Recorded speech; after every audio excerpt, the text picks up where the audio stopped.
पंचगंगा नदीवरील शिरोळ बंधाऱ्याचे होणार कायमस्वरूपी मजबूतीकरण. आमदार राजेंद्र पाटील यड्रावकर. 50 लाखांचा निधी मंजूर तर आणखी 2,50,00,000चा प्रस्ताव अंतिम टप्प्यात. पुराच्या दाबामुळे वाहून गेलेल्या संरक्षक भिंतीची आमदारांकडून प्रत्यक्ष पाहणी.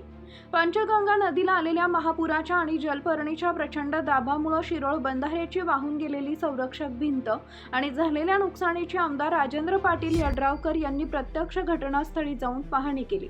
बंधाऱ्याच्या दुरुस्तीसाठी 50 लाख रुपयांचा निधी मंजूर झाला असून उर्वरित कामांसाठी आणखी 2,50,00,000 रुपयांचा प्रस्ताव अंतिम टप्प्यात आहे.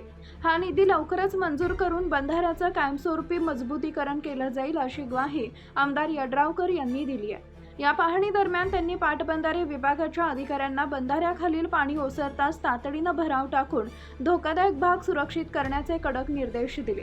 गेल्या आठवड्यात कोल्हापूरच्या घाटमाथ्यावर झालेल्या मुसळधार पावसामुळे पंचगंगा नदीच्या पाणी पातळीत झपाट्यानं वाढ झाली होती. नदीतून मोठ्या प्रमाणात वाहून आलेली जलपर्णी शिरोळ बंधाऱ्याला अडकल्यानं मुख्य नदी प्रवाहाला मोठा अडथळा निर्माण झाला. परिणामी पाण्याचा प्रचंड दबाव बंधाऱ्यावर आणि त्यांच्या संरक्षक भिंतीवर पडू लागला.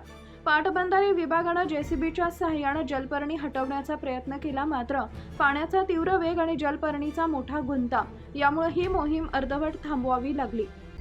अखेर या अतिरिक्त पाण्याच्या दाबामुळे 4 जुलै रोजी बंधाऱ्याच्या उजव्या तीरावरील बाजूची संरक्षक भिंत वाहून गेली. या दुर्घटनेनंतर आमदार यड्रावकर यांनी पाटबंधारे विभागाच्या अधिकाऱ्यांशी सविस्तर चर्चा केली. शेतकऱ्यांच्या सिंचन व्यवस्थेवर कोणताही परिणाम होऊ नये यासाठी आवश्यक त्या सर्व उपाययोजना तातडीनं करण्यात येतील.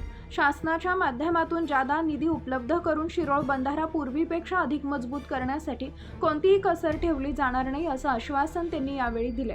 आमदार यड्रावकर यांच्या या दौऱ्यादरम्यान पाटबंधारे विभागाचे उपविभागीय अधिकारी प्रकाश एसने, शाखा अधिकारी आनंद गाडे, टेक्निकल असिस्टंट सुमित डोंगळे यांच्यासह स्थानिक पदाधिकारी आणि ग्रामस्थ मोठ्या संख्येनं उपस्थित होते. आमच्या प्रतिनिधींचा पाहत रहा CK24 न्यूज.